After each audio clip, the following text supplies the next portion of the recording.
Hello everyone, and welcome to this special event brought to you by the YNS Nazarian Center for Israel Studies at UCLA, together with MITVIM, the Israeli Institute for Regional Foreign Policies.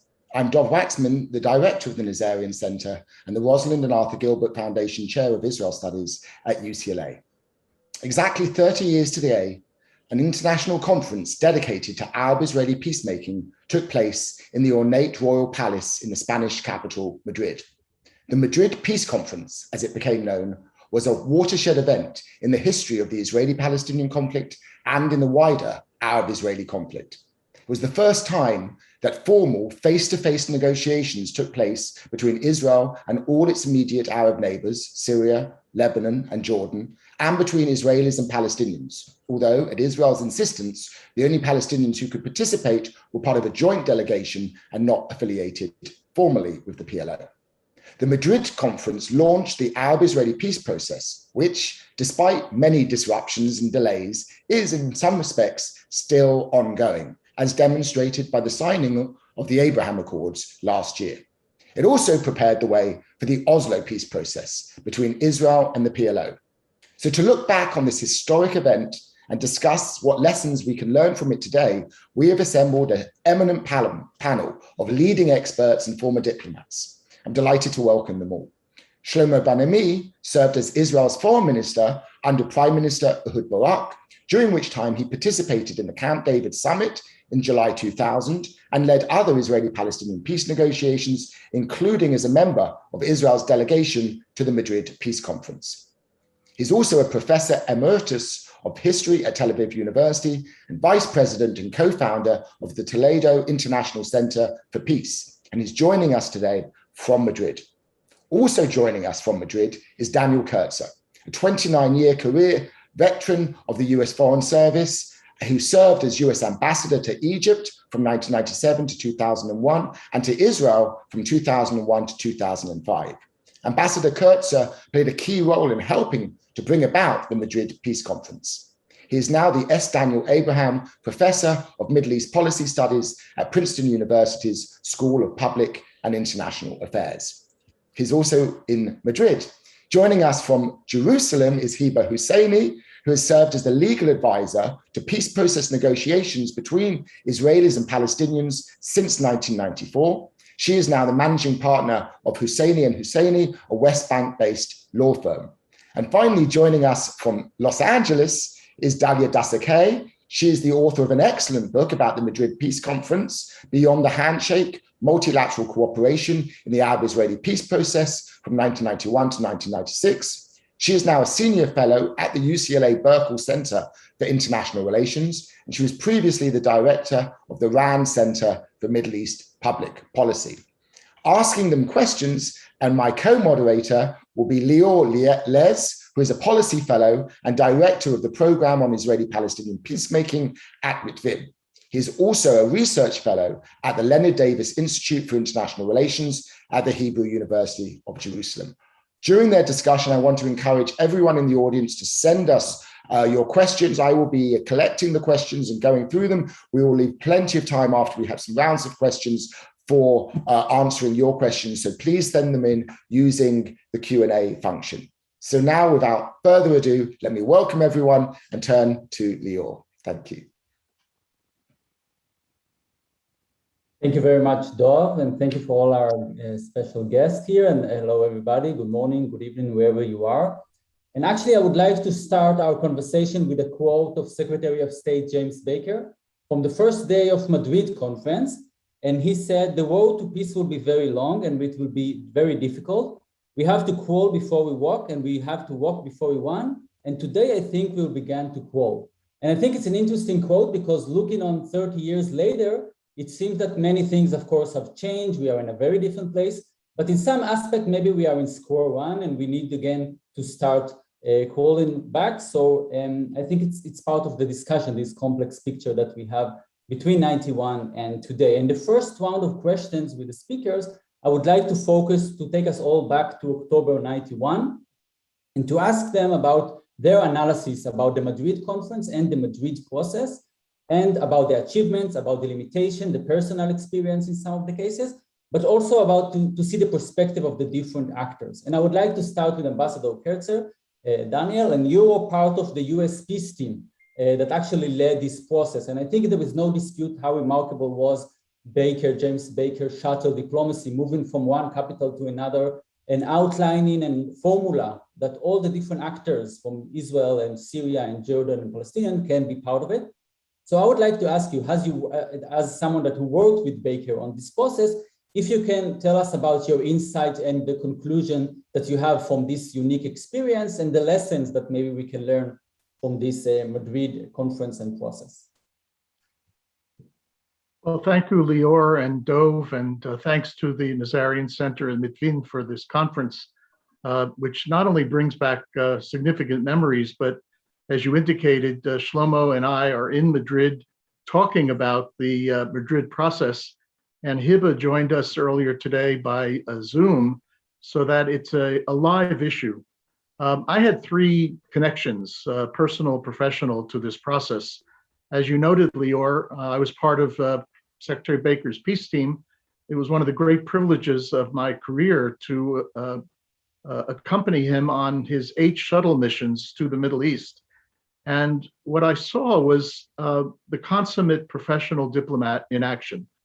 Just to give you one example, midway through this process, somewhere around, I guess, June of 1991, Baker thought that we had reached a point where he could invite the parties to a conference. And he sent a letter to all the parties, and we got a no, both from Prime Minister Shamir and from Syrian President Hafez al-Assad. The peace team was quite depressed. Baker called us together and said, "Don't be depressed, we're not taking no for an answer." And we then spent the next 4 months changing that no to a yes. It involved negotiating letters of assurances to give the parties a sense that American policy was supportive of the things that they wanted to see done. And then we got to the conference at the end of October.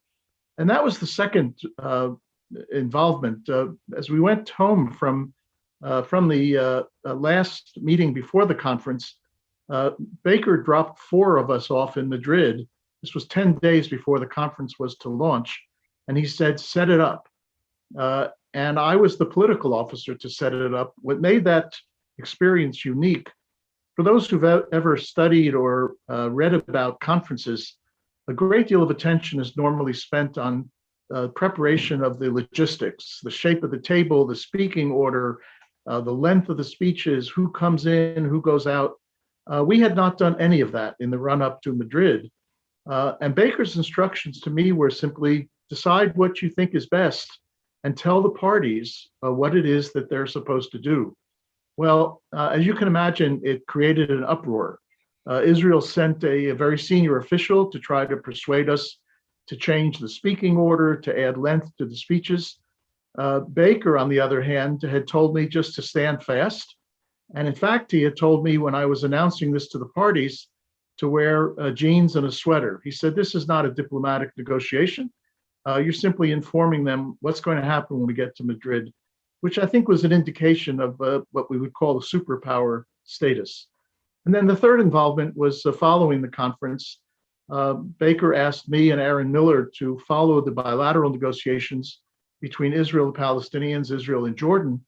And one of the great privileges I had after the conference was to be named as the coordinator in the US government for the multilateral talks, about which Dalia has written an excellent book. And there's been a lot of discussion about multilateralism. As noted, the Abraham Accords that were just signed between Israel and 4 Arab countries, in fact, got their start in the Madrid process when we brought most of the Arab countries together. So this was a unique point in history. I think 2 things characterized it, which at least in one case, we're not going to be able to replicate. The United States, in fact, was the only superpower at that point. The Soviet Union was in a late stage of collapse. The US had marshaled an international coalition to reverse Iraq's aggression against Kuwait, and we had been successful in doing that. And an indigenous Palestinian leadership had emerged in the West Bank and Gaza that was not challenging the PLO, but what gave us the ability to work out an arrangement for Palestinian representation that met Israel's bottom line requirements. Second factor, which can be replicated, but we don't have it today, is the kind of leadership that President George H.W. Bush and Secretary of State James Baker demonstrated to get us to where we were. This was a resolute president. The first speech he gave after the Gulf War is when he announced that he wanted to start the peacemaking process. And he left behind that kind of legacy, which unfortunately has not yet reached fruition. So it was an amazing experience. I think the Madrid process has not yet run its course. We'll talk about that a little bit later in this program, and still has some vitality to it, even though there's some pessimism. But the conference itself tells us a great deal about the way in which determined leadership can achieve diplomatic successes that have long-term implications.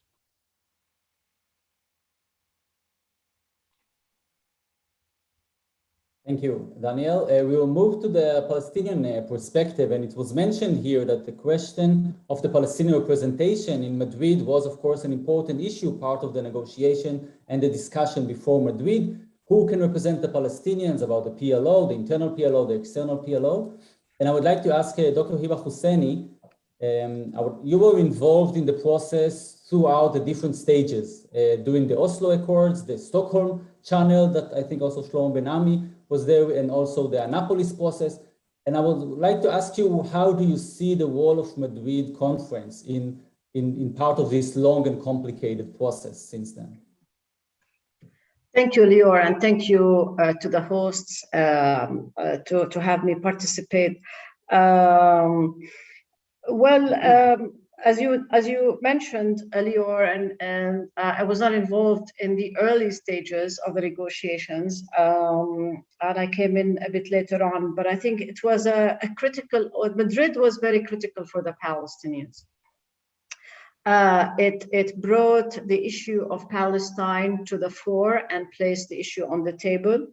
As Ambassador Kurtzer mentioned, it was the time of Madrid was towards the end of the Cold War, so it's the post-Cold War period.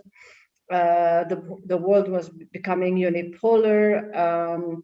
The Gulf War was underway. The PLO had made a decision that it was wronged for by supporting Iraq and Saddam Hussein. So in that respect, it was in a weak position, having lost the support of the Arab states. So it was in a very weak position, especially after leaving Beirut for Tunisia, and the relationship with the Arab states was very strained, and it was a weakened PLO leadership. And the situation on the ground was very complicated with the first Intifada, the first uprising. So it was a host of local, regional, and global politics that set the scene for this, for Madrid. And the Palestinians, as you mentioned, Lior, between those who were on the ground and those who were in Tunisia, had, of course, contact, but the team that eventually joined was the local Palestinians from Gaza, West Bank, and Ramallah and Jerusalem. Initially, though, if you recall, the Palestinians were represented by a joint Palestinian-Jordanian delegation. So because Israel at the time was not engaging in a discussion with the Palestinians. So even for those who arrived from within the territories, they were not representing the so-called Palestinian position in terms of a Palestinian, because there was no Palestinian self-determination, there was no Palestinian autonomy at the time. And so Israel wanted to make sure that they were distant somewhat from the PLO. So that was the scene coming into this. Later on, as Madrid was launched, the Palestinians premised the discussions on the land for peace concept. And Madrid also was able to set up the 5-year interim period for the negotiations as a principle. The Palestinians at the time were insisting, of course, on the UN resolutions 242, 338. But the most important thing is that there was Palestinian presence, Palestinian participation, and the creation, as Ambassador Kurtzer mentioned, the bilaterals and the multilaterals. And of course, the ensuing peace between Jordan and Israel. Two comments on the performance of the Palestinians. They were certainly underrepresented, but eventually, as they made their arguments heard, they were able to win the public relations battle, because they were able to perform, especially with Hanan Ashrawi, Dr. Hanan Ashrawi there. She was able to impress the world media with intellect, poise, and her dignity, and was able to articulate the positions. And in that respect, also at the time, the Palestinians, despite the fact there was, this is the second factor, that some coming from within the territories and others coming from Tunis, they were able to present a united front. So in that respect, it was a breakthrough for the Palestinians and a critical achievement to launching the Israeli peace negotiations.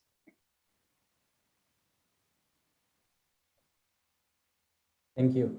We will move to the Israeli side, and over the years there were many discussions about Shamir's decision to go to Madrid after so many years that he rejected the concept of international conference and struggle against it. And I would like to quote Professor Shlomo Ben-Ami in his book, and he wrote that Shamir was dragged to Madrid by President Bush. The message was forcefully and the way of pressure and intimidation. And I would like to ask you, Shlomo, if you can elaborate a little bit about it. And as a member, as was mentioned here, as you're a member in the Israeli delegation to Madrid, if you can give us a glimpse about the background behind the stage in this development from the Israeli perspective and the Israeli decision maker before coming to Madrid. Thank you. Okay, thank you. Thank you for this invitation and for your questions. I would start, if I may, with the second part, that is the more personal, the personal involvement.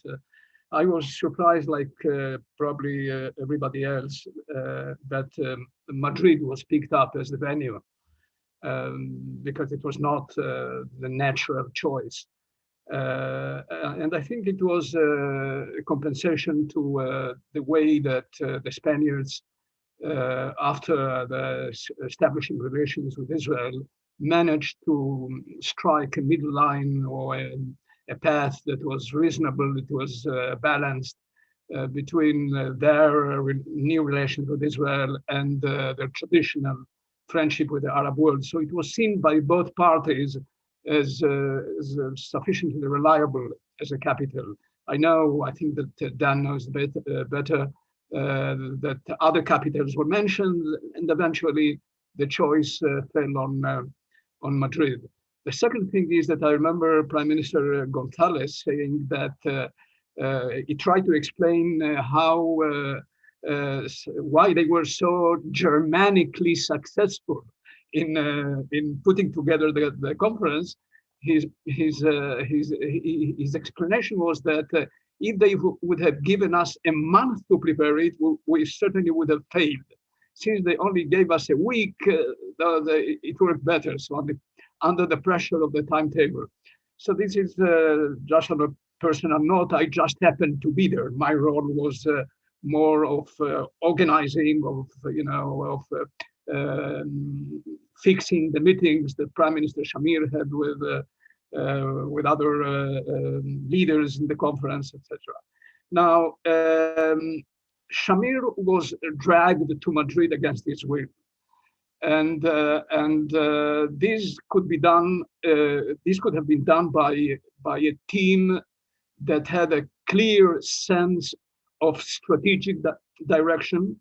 That is President Bush and James Baker. That was the moment when the United States made the most magnificent use of her status as the only superpower. I don't remember during the whole period since the fall of the Berlin Wall to the rise of a multipolar system that we have today, that America has made such a brilliant use of her status as the single superpower. They won a war in Iraq. They won it by creating a wall-to-wall coalition. That same coalition came together with the Americans to the Madrid Peace Conference. That was a cycle that was closed. War is supposed to have a political objective. Not only did President Bush win the war, he also refrained from destroying the Ba'ath regime. He, unlike his son, he did not break the delicate balance in the Gulf. He left the region as balanced as it could be. And then he came to Madrid, and he knew also to put pressure on Israel when it needed to be done, without withholding the credits that were promised to Israel or that were pledged, were about to pass in Congress. He might not have come. And another lesson, is that the United States can, without declaring it, topple an Israeli prime minister when an Israeli prime minister stands as an obstacle to the course of history. And Shamir was swept away precisely because the Bush administration withdrew its support from him because he didn't know how to proceed with the Madrid process. He came just, to go through the motion. He left in the middle of the conference, and everybody understood that he did not have the intention to proceed with all the steps that were prepared for the process. So he was practically toppled. Otherwise, Rabin would not have won this election. So I think the Madrid Peace Conference was a moment when historical conditions met the right leadership. Sometimes, ideal conditions can fail in producing results if they do not meet the right leadership. For example, Shamir, and the opposite is also maybe also right. You can have a gigantic, monumental leader, but he can run against the wall if the conditions are not ripe enough. That was an ideal moment. And then they produced something that we were discussing today in our meeting that remains perhaps the only way to get this process on track.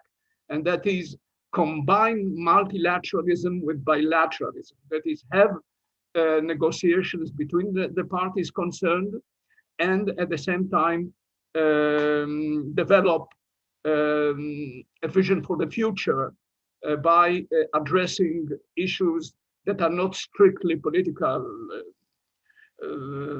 Can be refugees, of course it is political, but not the practical issues of borders, etc. Now, one remark is also here called for in my view, and that is not only how did they bring Shamir to the conference, how they did bring Arafat as well. Of course, he was not present, but without his acquiescence, you would not have had the delegation. So they managed to have him because one must admit, I hope Hiba would agree with me, he was at his lowest status at that moment. He committed a major strategic blunder by supporting Saddam Hussein in Kuwait. He was severely, or the Palestinians were severely financially punished by the Gulf states, and he needed to get back to his natural position as the leader of the national movement that aspires to have a solution for his people. So they managed to link all these dots in a brilliant way. And people always miss Rabin, because if Rabin would not have been assassinated, I sense that we should miss George Bush father and James Baker just as well. Not that Clinton was such a bad president, not at all. I mean, he was dedicated to the cause, but there was something about this team of determination, persistence. It was like a dog-like or bulldog-like persistence that eventually could have bring the process into fruition at an earlier stage. Thank you very much. So it was mentioned here that as a result of Madrid, we had a bilateral track, but we also had a multilateral track. That was for the first time. And it moved us to the next speaker, Dr. Dalet Dassa-Kay. And you wrote a book, Beyond the Handshake, as was mentioned here, exactly on this topic. And you had a really nice definition in the book about the difference between the track, saying that the bilateral track was trying to fix the conflicts of the past, while the multilateral track was trying to deal with the future, or trying to build maybe a regional future. And I would like to ask you if you can tell us a little bit about what actually happened in this multilateral process, the actors that were involved, the issues that were discussed, and what actually was achieved as you see that in this process. Great. Well, thank you so much, Lior, and to Midbeam and Nazarian Center for hosting this. And it's really an honor to be on a panel with the actual players of this conference. And thank you for the work you've done over the years to bring Arab-Israeli peace. I don't blame you for it not happening. Very good faith efforts. So before I get to the multilaterals, just one word to build on what Dan and the others have said about the role of the United States, because it actually connects to the multilateral process as well, which would not have happened without the United States planning this. I think it's absolutely right that, the sheer will of Baker and his team, Dan and others, to make this happen was critical, combined with the strategic moment. I mean, I think we're looking at this historically now. This was an unprecedented era. It was the beginning. I think it's important to understand the strategic context here. The beginning of the post-Cold War era, unparalleled US predominance, and a sense that you just couldn't say no to the United States. It might seem very strange today, but that was really the state of the world at that moment. But then again, I think it's important not to look at this as some inevitable historical development. Baker and President Bush did not have to focus on the Arab-Israeli conflict. That was a decision, a political choice to translate the political capital gained from the successful ousting of Saddam Hussein from Kuwait in the 1991 Gulf War, and to put all of this effort on Arab-Israeli peace. 8 months of shuttle diplomacy. There's a lot of other things Secretary Baker could have been doing. Such high-level representation. You had Gorbachev, you had the president, you had leaders from all over the world, all over the region coming to the table. Dan is right. It was hard to get the Syrians there at Madrid. And as Shlomo Ben Ami, I think, rightly noted, dragging Shamir there was very difficult. He did not like international conferences. But the Arab states, the rest of the Arab region, welcomed this. They wanted a US focus on the Arab-Israeli peace process. In those days, that was very important to them. And in fact, I think Baker saw this as an important reward in some ways for the Arab states' support of the United States and the coalition in the 91 Gulf War. Jordan, the Palestinians took a different stance, but the rest of the Arab world was supportive. So I think that that is a key point of Madrid, the role of the United States and their decision to prioritize Arab-Israeli peacemaking in those days, very critical. Now, when it comes to Madrid, the multilateral part, what's interesting about this story is that, Dan was talking about how it was very, let's say, not well thought through until it actually happened. Of course, it was executed well, but the multilaterals were even less thought through. A lot of the idea of creating a separate parallel track to focus on common issues of regional concern really was a footnote to the Madrid process initially. It was a couple sentences in the invitation, and part of the idea was to help entice Shamir.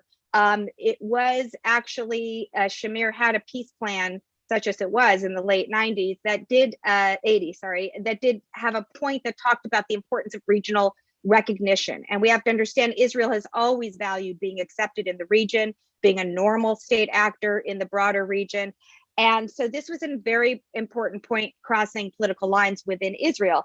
And so the Americans, and Dan can elaborate on this, that was considered, let's take Shamir's own point and say, you want acceptance, we'll give you acceptance. We're gonna bring the entire Arab world to the table, and you'll get, we'll condition, that was a term some of Dan's colleagues used when I would interview them for this book.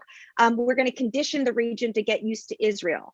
And the way it was described to me is, if the multilaterals do anything beyond the first organizing meeting in Moscow in 1992, it took place several months after Madrid, that would just be gravy, right? This wasn't considered the essence. The essence was always the bilateral peacemaking between Israel and its immediate neighbors, Jordan, which did produce a peace treaty in 94, the Syrians, and of course, most critically, the Palestinians. So the idea of the multilaterals is let's just have this chance to show Israel it can be accepted, and maybe then they'll be more open to compromising for peace. So the initial idea didn't really expect too much of it. I would say the bar was very low for expectations of what the multilaterals would accomplish. And in this sense, it proved to be wildly successful. Ultimately, it fell apart with the collapse of the bilaterals. But they did produce substantive cooperative working groups that created way more cooperation than anyone anticipated. So you had working groups on common issues like arms control and regional security, the environment, water, refugees, and economic development, all issues of high relevance to this day. And what we saw is not just growing interaction that laid the groundwork for the normalization agreements we see to this day with the Abraham Accords.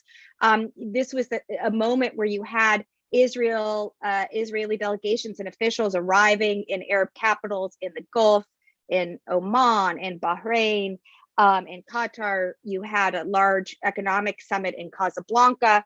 You had trade missions starting. The idea that Israel could cooperate with the broader neighborhood broke taboos. And so that was very important. And then you had concrete cooperative initiatives. You had confidence building measures in the maritime security area. A lot of this was based on the CSCE model of the US Soviet era.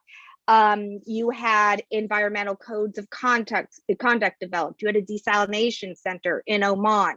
You had a regional business network created, a regional development bank. A lot of these things were nascent institutions that can be dusted off and revived in many ways, and have been and are starting to be even to this day. So I think that there was real success. I just will conclude though with, as everything in the Middle East, with all the successes, there are a lot of limits. And I think, one of the biggest was, of course, this constant concern about not going too far ahead of bilateral peacemaking. And there we see also divergence within the Arab world. There's never one Arab position. There's lots of fissures within the Arab region. And at that time, the Egyptians and the Saudis in particular were more concerned about the bilaterals, and of course the Palestinians, about the bilaterals moving too far ahead of the regional multilateral peace process. Smaller Gulf states were a little more eager. They saw this as an opportunity to challenge the Saudis and others and the traditional Egyptian leadership in the region, and they were more forthcoming.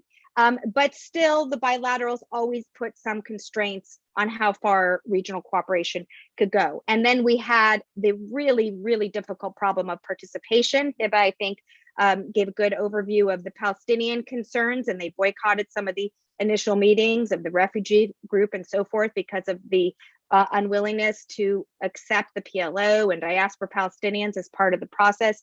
But I think one of the big mistakes, or maybe counterproductive steps, was excluding major powers in the region like Iran. And to this day, there's a lot of thinking about what would it have been. And some people say, well, how could you include Iran in an Arab-Israeli peace process? They had nothing to do with it. But we have to remember, this was before Iran's nuclear program was developing. Iran was, of course, linked to terrorism in the region.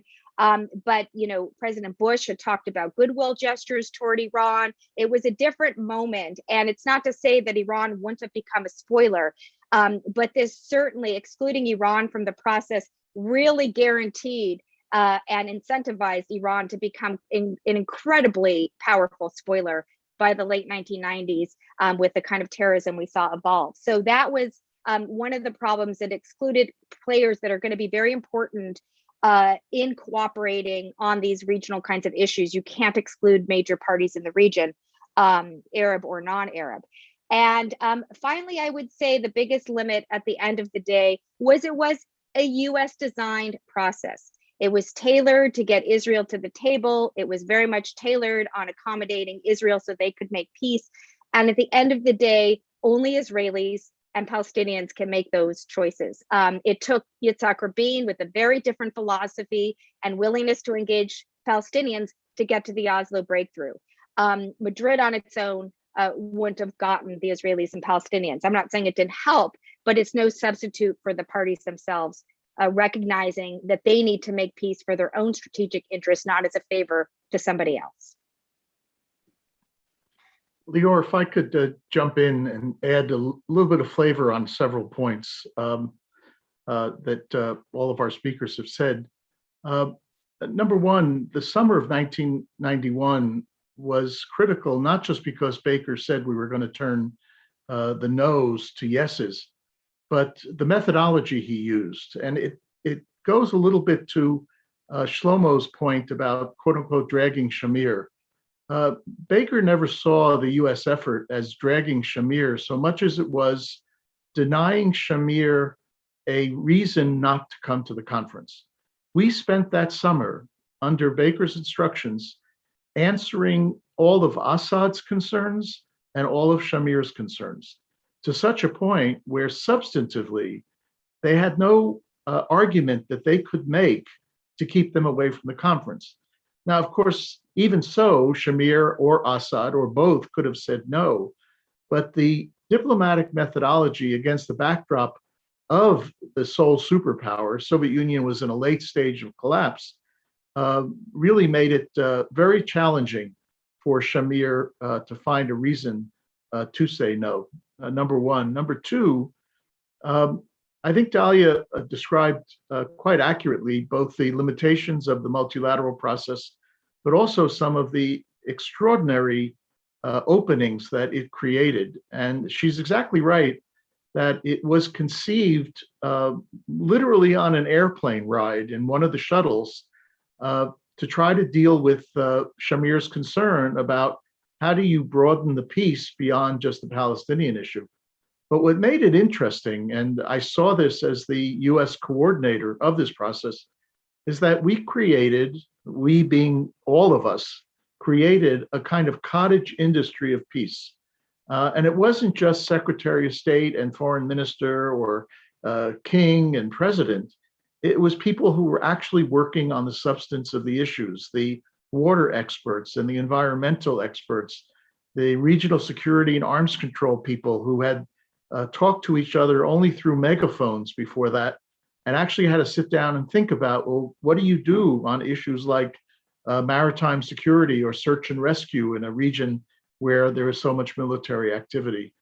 I think number three, I would note that the context, which all of us have talked about, needs a little bit more elaboration. You remember that that year was not only the year that the Soviet Union collapsed, but it was a year that, as a result of the collapse, the largest question on the international agenda was the question of German reunification. And this was an administration that was able to walk and chew gum. In other words, President Bush decided to try to advance peace in the Middle East, but the administration helped oversee a transition in Europe, both in Germany and in the states that emerged from the former Soviet Union, that resulted in the Cold War not creating a series of smaller wars. And this is no small thing. There was an expectation on the part of many experts that when the Soviet Union finally did fall apart, there was going to be a war, and there wasn't. We were on our shuttle missions. We actually accompanied the secretary on a number of trips to the then former Soviet Union, where he and his counterparts talked very seriously about this issue.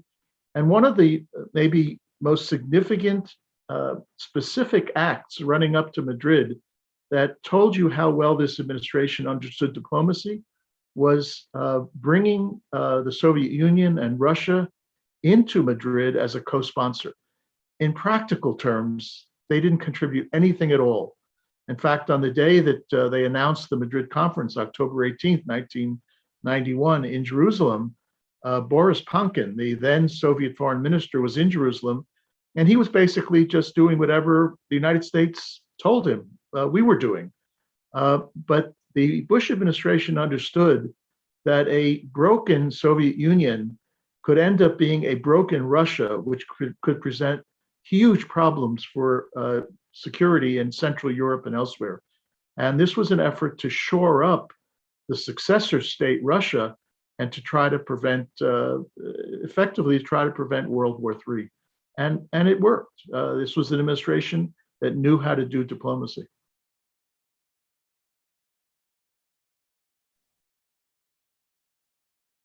Thank you very much, Daniel. I think that what is interesting in that is bringing not just, again, the US, also bringing Russia, also the EU had a role, also Japan, also Canada. That was really an interesting coalition that was created to manage this process. And it brings me to the question that I would like to ask all of you in the second round of questions about the current situation, jumping 30 years later, and to ask you, what do you think that the model of Madrid, or at least part of this model, can be relevant for today, and especially focusing about multilateral diplomacy?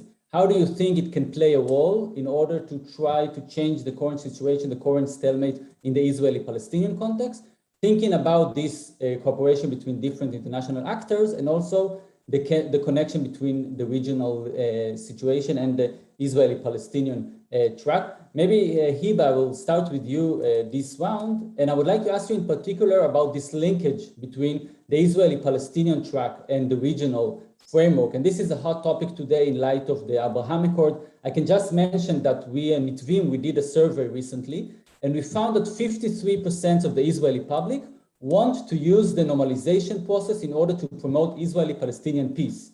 That was something a little bit surprising. We know that the agreement was made maybe to bypass the Palestinian 1 year ago, but maybe today this process or other way to use the regional actors can promote Israeli-Palestinian peacemaking. So I would like to ask you, what do you think about it, if you think that regional actor involvement can be helpful?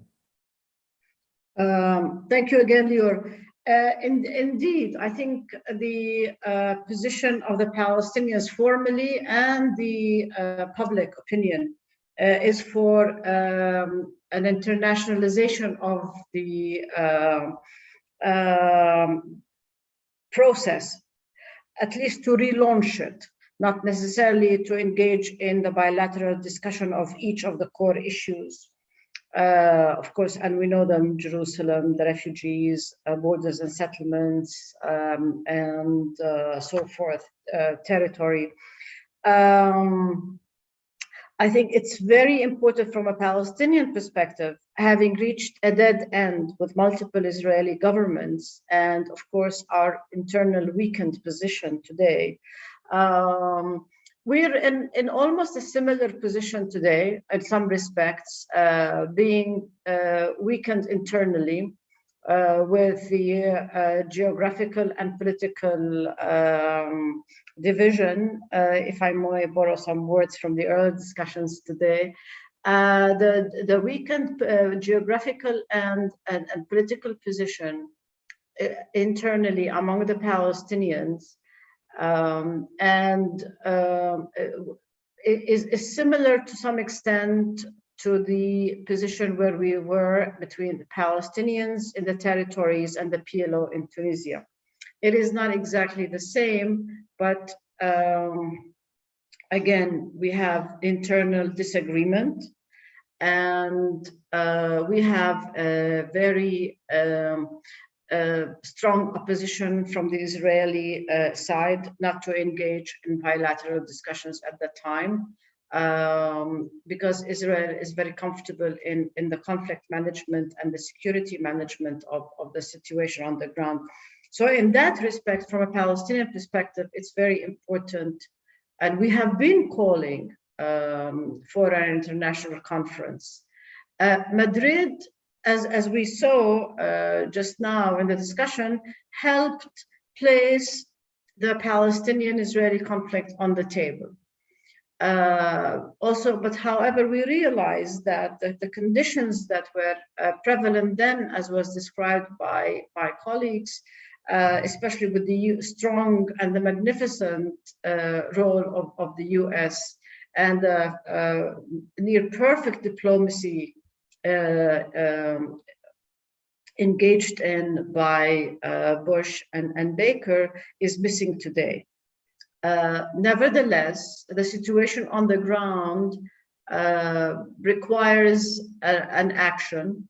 Now, what is changed somewhat is having the Abraham Accords, as you mentioned. Then there was a cold peace between Egypt and Israel. There was no peace with Jordan. So today we have a peace between Israel and Jordan. And we have the Abraham Accords, which could be leveraged and used. The Palestinians were surprised to have been not even informed that the Abraham Accords were being made.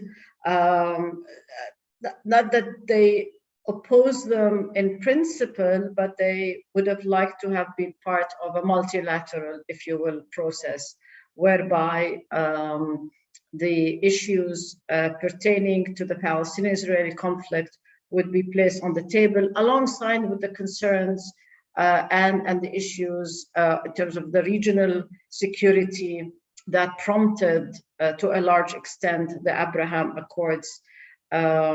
So there are similarities, and there are, of course, big differences in terms of having a strong US role then. But today, although the US is less engaged, and the Trump plan harmed the interests of both sides, and the Biden administration does not have the conflict as a priority. And the EU, of course, is a slightly different position than it was then. But there are other, players like China and Russia today. Russia today is in a different position than it was then. And Russia itself called for a conference, international conference, several times in the past years.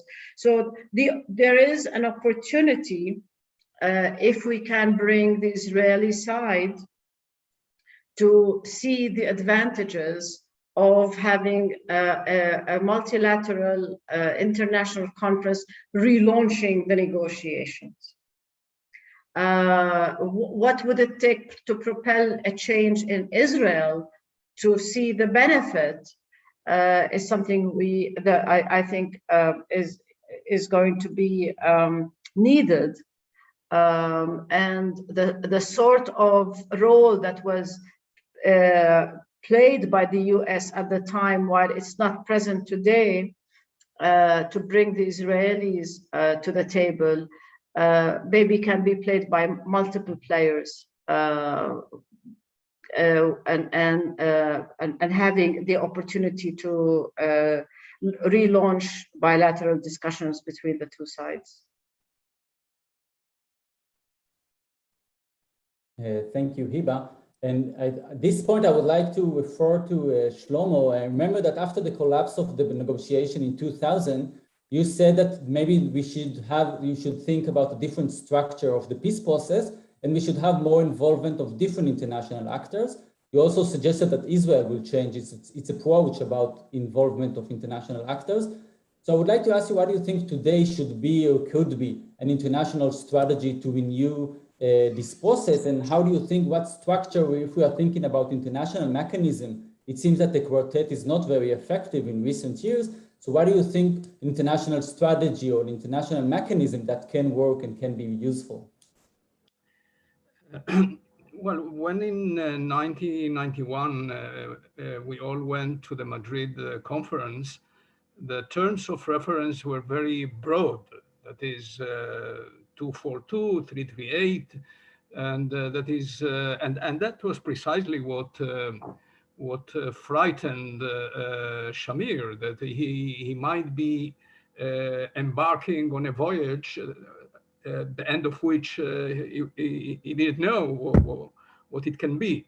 And therefore, I guess this is where the American administration might have give him assurances that he's not going to be taken hostage in Madrid. Now, 30 years after Madrid, with so many peace plans coming and going, and so many presidents and world leaders involved, and so many track 2 initiatives, to start now a voyage without a clear course, without a clear objective, would not make sense for an international conference. I think that an international conference would make sense only if it is put together around a set of principles that have already been discussed, perhaps not agreed, but have been discussed and can be interpreted by the international community and part of the actors as the outline of a possible peace agreement, and around it to bring the parties to the conflict, and then oversee the negotiations and intervene in different points. The conference doesn't have to be an ongoing conference. In this kind of international conferences normally were convened for 1 day, 2 days. I mean, I don't know how long last the Congress of Vienna, for example, of which Henry Kissinger wrote his PhD dissertation. I think it was perhaps 1 day or 2 days. The rest were plans and negotiations that happened before and after. So I think that the concept is still valid in my view, if only because the United States has given us sufficient proof that it can't deal with it single-handedly. That is, America has failed. One of the reasons is that the extraordinary resonance that Israel has in American politics, and the Arabs have rightly always saw the United States. Sometimes they exaggerated, but they saw the United States as tilting too much towards Israel. So you need that kind of international framework. The presence, or perhaps the leadership of America, would be always an assurance that Israel would not be sold out. This is the importance of the United States presence and perhaps leadership of such a forum. But you need the others as well, the quartet, key Arab states that now are much more eager than any time in the past to play a constructive role in the Israeli-Palestine conflict, because they are eager to turn their understandings with Israel into an overt alliance. So I think that today the conditions do exist, at least strategically, but not in terms of domestic politics, I'm afraid. That is the domestic politics of Israel. Not that the Palestinian domestic politics are particularly right now conducive to a reliable peace process. Changes need to be made in terms of the leadership, internal reconciliation within the Palestinian national movement, things that you believe that Hiba would agree to it, that is that the split, the fragmentation there, and the weakness or the political weakness of the Israeli left, those who would like to see a two-state solution do not promise much in terms of the of bringing Israel into such a game. But yes, one should work towards it and advance plans and lobby for these plans and lobby within each of these political constituencies in Palestine and Israel, because only by advancing these kind of ideas by external powers, mainly the United States, can help shake up the domestic political setup in Israel, at least. Because left to their own devices, Israeli politicians will keep the current course. Nothing happens, there is no crisis. From time to time, we have to send our F-16s to Gaza, and we can survive it. If there is no peace plan, something that not only the United States, but the United States has got us used over the years to coalitions for war in the Middle East. The first Iraq war, the second Iraq war, the war on terror, etc. For a change, the United States can try a multilateral coalition for peace in the Middle East, because only the US has the leverage on Israel, and I think on the others as well, and has the credibility as far as Israel is concerned that the process would not lead to a sellout of key national interest. So I think that the idea is good so long as Israel is brought into a conference where the negotiations have a sense of finality. That's not these are not open negotiations where everything is possible.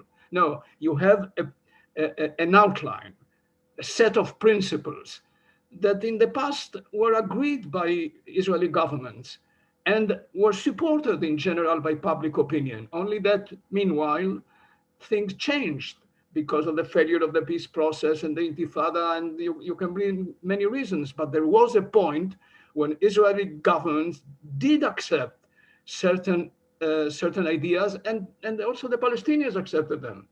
So around this set of ideas, not just opening a grand event without knowing where does the voyage end, such a setup, I think, is still relevant, and one needs to work on the domestic conditions, on the politics of the two parties.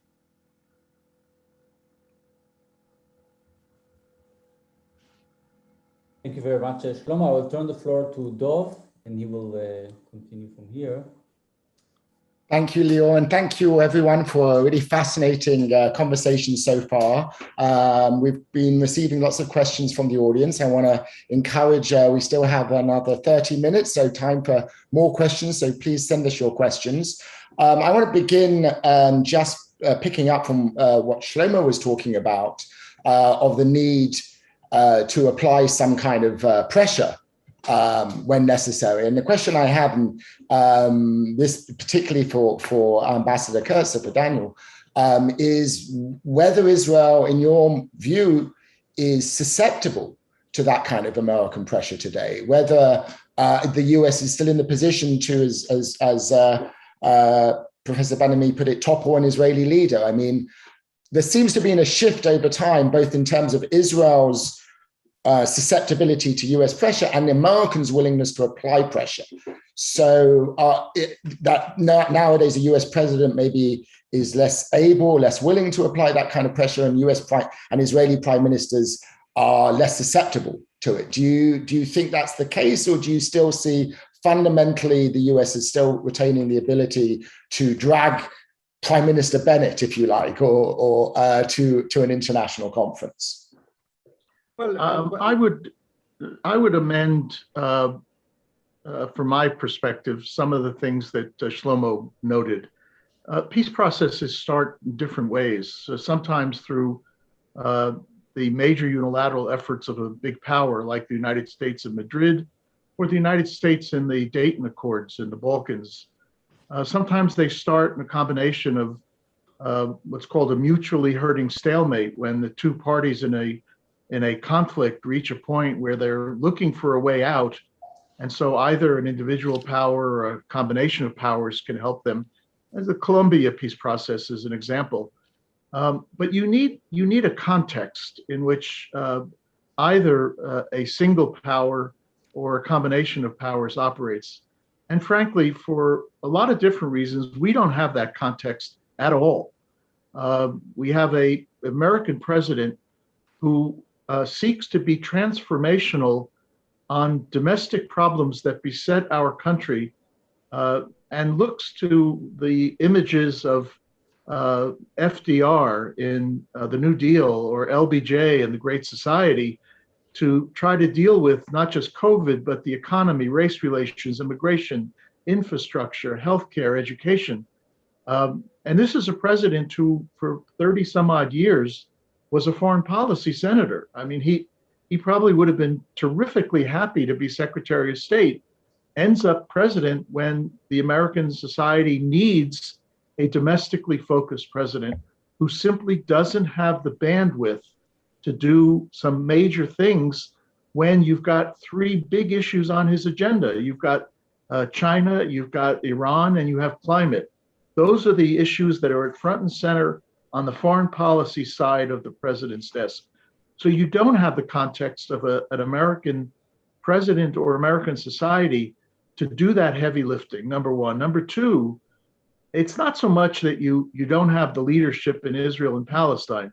You didn't have great leadership back then either, but you don't have a regional or international context, which in a sense gave a strong American push an opportunity to succeed. So I would be a little bit more cautious in thinking that the United States could, quote unquote, topple an Israeli prime minister. Number one, Israel has become a major domestic policy issue in the United States. There's no president, left, right, or center, who's going to take it on himself or herself to take Israel on in that kind of manner. And number two, you'll be taking Israel on in a situation where the Palestinians are not ready. Their leadership is sclerotic. They don't have a succession scenario in place. They haven't had an election in 15 or 16 years. Their institutions are collapsing. They're not ready for a serious peace process. So yes, I think multilateralism is important, but it's important to help create a context, not to see some immediate benefit that can be gained by leaning on one side or the other. Because frankly, if Joe Biden wakes up tomorrow and decides to be transformational in the Israeli-Palestinian conflict, he's going to have to lean on everybody, on the Israelis, on the Palestinians, and on the Arab states who took this Abraham Accords and decided to pursue their own interests and to ignore the Palestinians. Only a brief remark, if I may. I never say that the current administration in the US is in the condition of doing what I suggested. I'm fully aware of the different agenda, the priorities of this administration, and I was trying to answer a question about what is the relevance of an international conference at some point down the road. I don't see the current administration doing this kind of exercise. I did say when we spoke about the original Madrid Peace Conference that was an extraordinary capacity to use the conditions that were created, the ideal conditions that they helped create, by the way. They were not created out of nowhere. That administration helped create the conditions and then used them in order to bring about the Madrid Peace Conference and launch the process. Such conditions do not exist today. But yes, if at some point down the road we want to promote a new peace process, it would be unwise to start from scratch and say, okay, now let us sit and start, as we invent again the wheel. No, we have peace plans. They won't work by themselves. They need the US and the multilateral coalition, and the peace conference can be a forum, a platform to develop it. So that's not going to happen in this administration, with China, with climate change, with domestic issues. I never say that. But yes, indeed, at some point down the road, if the conditions are ripe and the US has the power to help create the conditions, even the current administration has the power to help create the conditions, not to force them, but yes, to be much more proactive. Right now, what we hear from the administration is that we support the two-state solution. It's like writing poetry. I mean, it means nothing. What do you want to do in order to help create these conditions for a two-state solution? They don't do much. Perhaps they can do more, but not that grand international conference, etc. The conditions for this do not exist now, but I believe this is a mechanism to be used at some point when conditions are ripe. Thank you. So I want to have reasonably optimistic assessments that there is a peace process is still possible in the future. And I want to turn to Hiba. We talked a bit about Shamir and how Shamir was dragged to Madrid. And one of the quotes I think I vaguely remember from Shamir himself is that his plan, having been dragged to Madrid, was to negotiate and drag out the negotiations for a decade while Israel built enough settlements to effectively nullify the possibility of a Palestinian state. Is it true that many Palestinians have reached the same conclusion about the peace process, namely that entering a peace process, engaging in peace talks, has allowed Israel to drag on the negotiations while building settlements? And so are Palestinians no longer really willing to play this game or willing to engage in a peace process while Israel continues to expand settlements? Well, you're asking a very relevant question, because today the public opinion is, as much as they want to end the conflict and to have an independent sovereign state and to really have a normal relation with Israel and to be to have economic development and welfare and so forth. The facts on the ground with the expansion of the settlements and all other issues related to the relationship with Israel, be it the environment and water, natural resources, of course, Jerusalem, the status of the refugees, I mean, all the issues. The fact that all the conflict has dragged for 30 years, and now, as has been eloquently said by Ambassador Kurtzer, I mean, conditions internally among Palestinians in terms of the division, in terms of the economy, in terms of the institutions and so forth. The public is in despair, and the public does not see the benefit of engaging in the negotiations process for the sake of engaging in negotiations. They want an end game, and they want an end to this conflict. So there isn't much hope among the public and the youth especially. And if we remember that the youth in Palestine constitute a very large number of the population.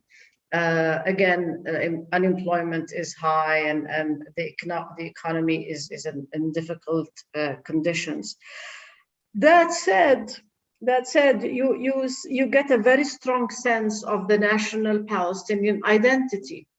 And when everybody groups together and comes together as on a position related to the national identity and to Jerusalem and so forth. So on those issues, you see the Palestinians coming together and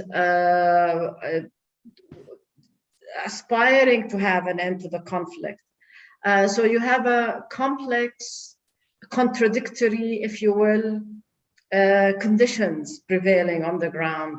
On the one hand, we want an end to this conflict and to move forward. On the other hand, we do not believe that our national leadership as it stands today, nor is the Israeli leadership as it stands or has been standing for the last years since Shamir, or the regional context, and with the lack of priority on in terms of placing this issue by the US on the agenda,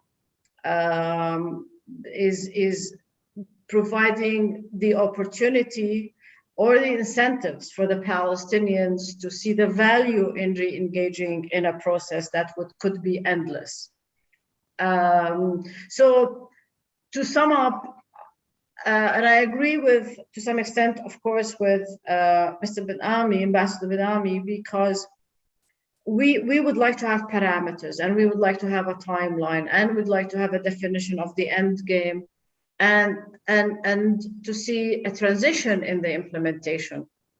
But again, we know that we cannot do this alone, and we know while we have to bilaterally negotiate with Israel, there are also regional aspects to the conflict. There's the regional security aspect.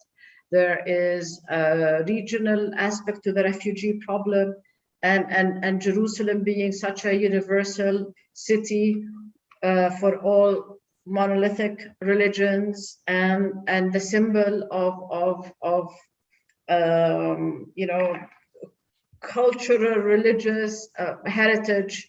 I think Palestinians believe that doing it alone with the Israelis is not going to achieve the end game. Thank you for that.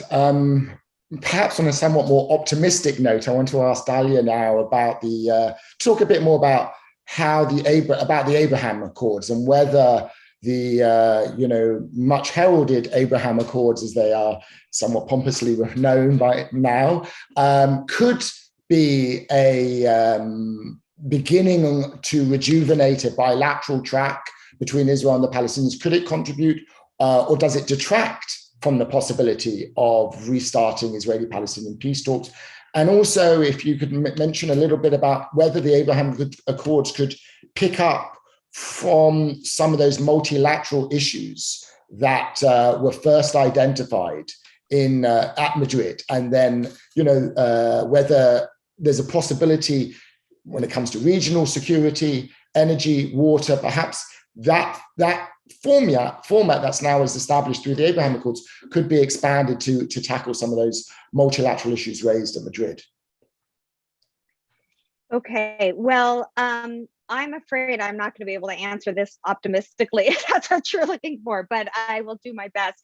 I think it's really important to note that, you know, regional cooperation as it was in the 90s, as it is today, is important intrinsically for its own sake, right? These issues that cross-cut borders, they are the issues that are being grappled with today in Glasgow, climate change, water. These things, you know, have no boundaries. So I think they're important to deal with.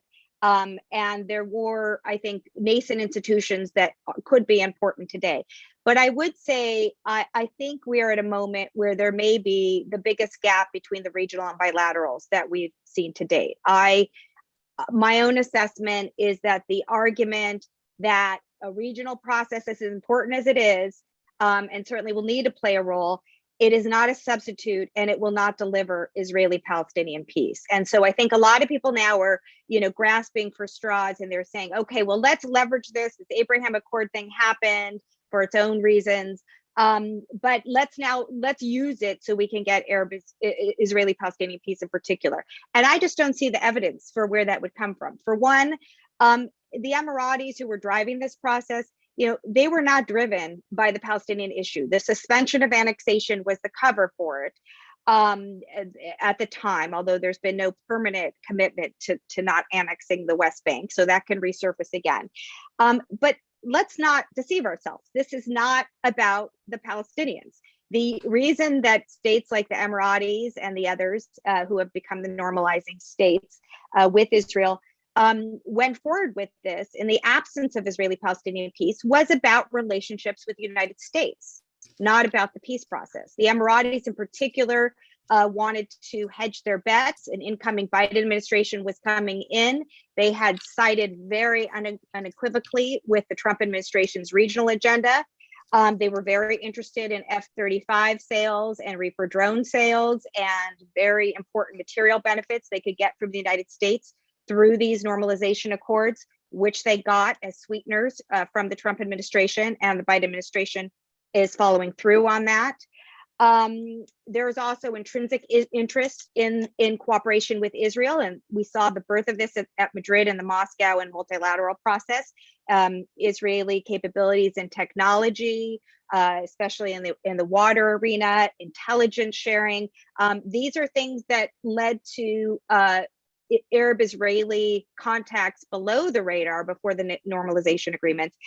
So not surprising they continued. They came out into public now, but that's not about Palestinian peace. That's about intrinsic interest in cooperating with Israel. Most of it or much of it can be very good if it benefits more than just making wealthy people even wealthier. If it can trickle down to actually produce benefits for people in the region and improve their well-being, great.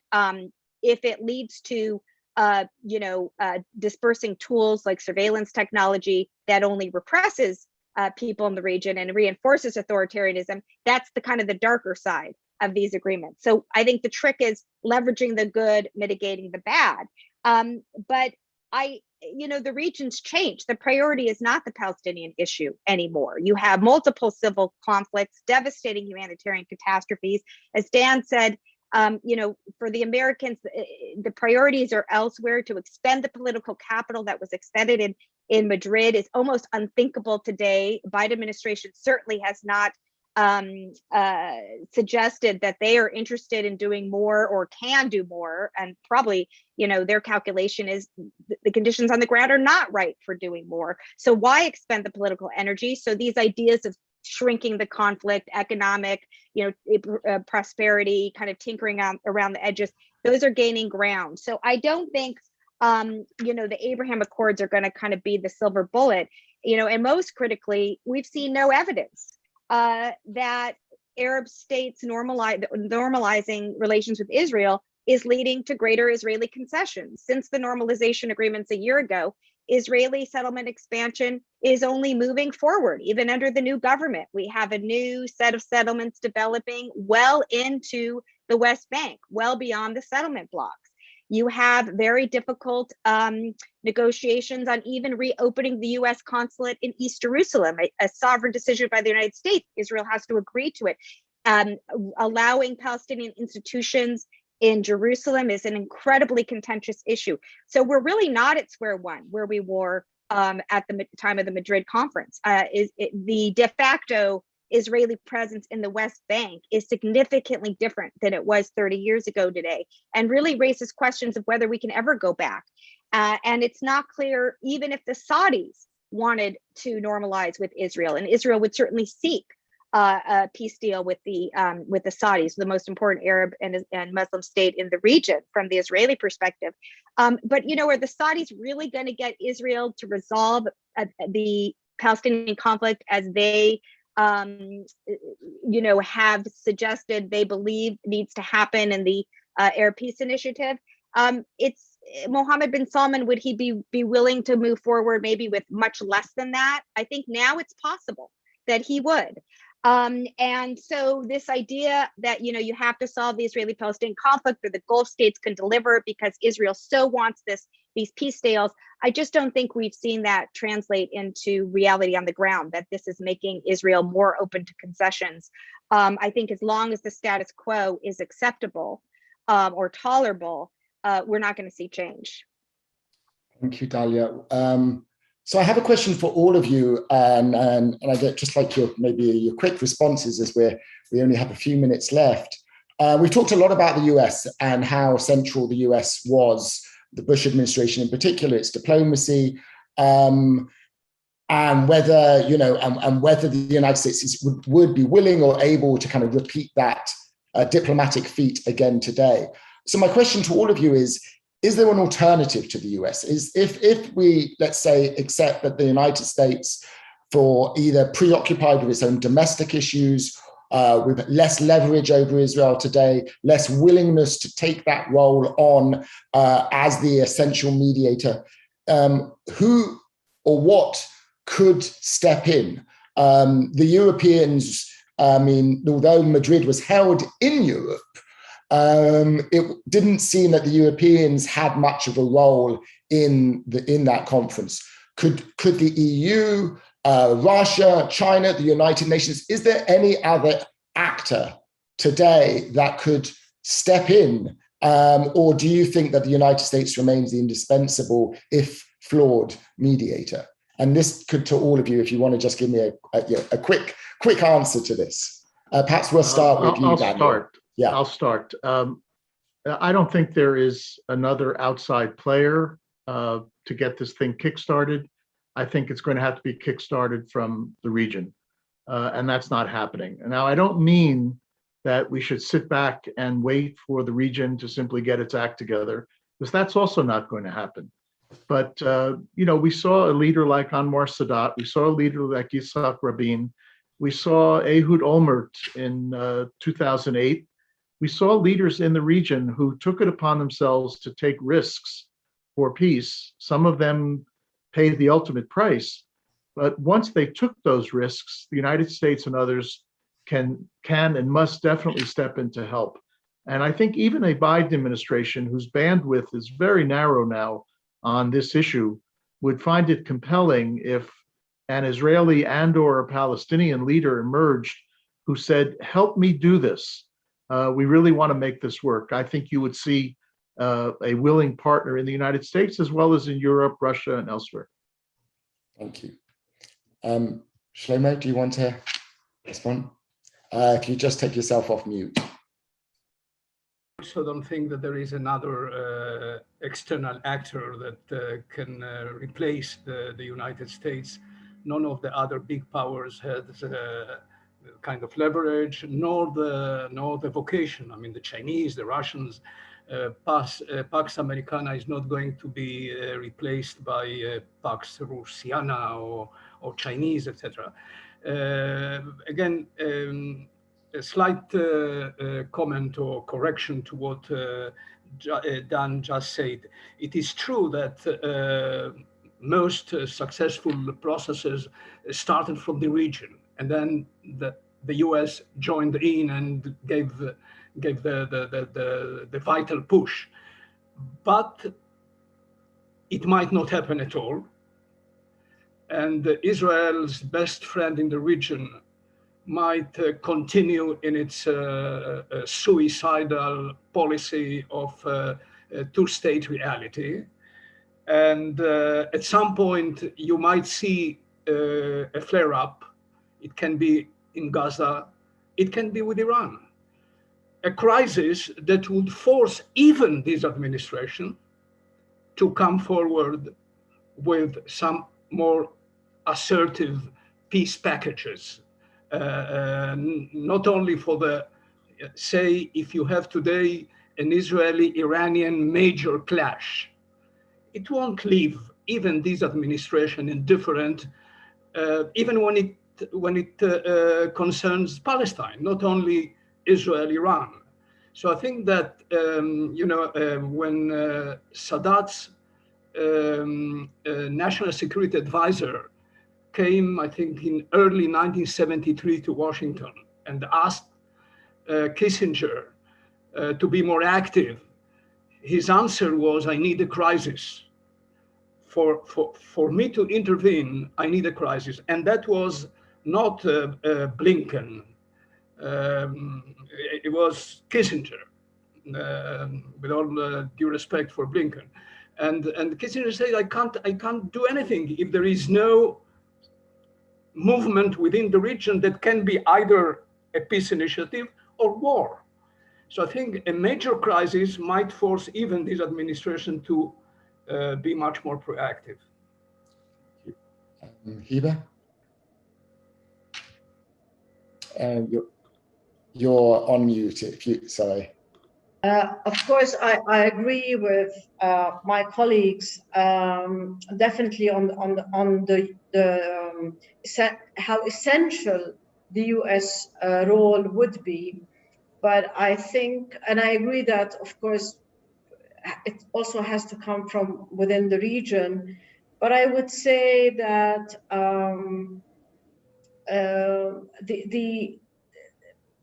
unless the US is willing to come out of its current position not to prioritize, I think this would be, this conflict would be dragged on for a long time, and maybe then the crisis that Ambassador Ben-Ami is describing would emerge. I think I'm not sure what would get us together, the Israelis and the Palestinians, to ask the US to become involved, unless we have a change in our leadership, although we have seen that a change within Israel does not always necessarily bring new policies. But I think the US alone today cannot do what it did way back in 30 years ago. So again, to prioritize the issue, yes, but alone the US would not be able to get the parties together. Thank you. And finally, Dalia. Yeah, I'd have to agree with, I think, the general consensus, which is that nobody can deliver peace from outside, and you can support it, but you need a change of psychology on the ground from the players who are part of this conflict, and a belief that it is not sustainable, and you're not solving this conflict to make the United States or anyone else happy, but you're solving it because it's essential for your own long-term security. And we don't see that today. So I think it's not a question of alternatives of global players, and certainly Russia and China are playing greater roles and will capitalize on the US stepping back, and they do. But it's really a question, are there alternative ways of thinking about how to resolve this conflict? Can we move beyond this current focus on just managing it to actually resolving it? And is a two-state solution even feasible anymore, given the kind of developments that have progressed on the ground, or regressed on the ground, I should say, in the past 30 years? I think until Israelis are the stronger player, and both sides, though, have to have a different mindset, or this will never get resolved.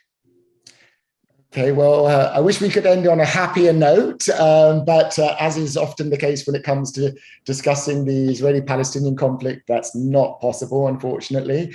But I do want to thank, if not for injecting much optimism, then at least for this very smart and astute analysis and reflections upon the significance of the Madrid. I want to thank our panelists. I also want to especially thank Mitvim, the Israeli Institute for Regional Foreign Policies, and my co-moderator, Lior. It's been a pleasure working with Mitvim on this. I want to thank all of our audience for joining us. And finally, just to let you know if you're not completely discouraged by this discussion of the Israel-Palestine conflict, I want to invite you all to join us on November the 21st.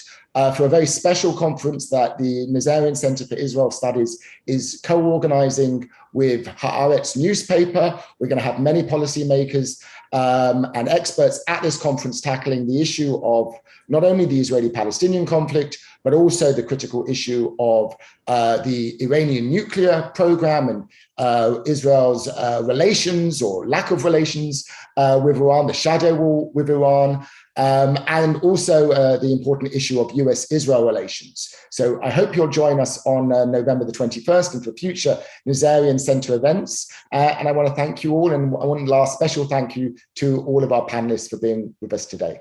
Thank you.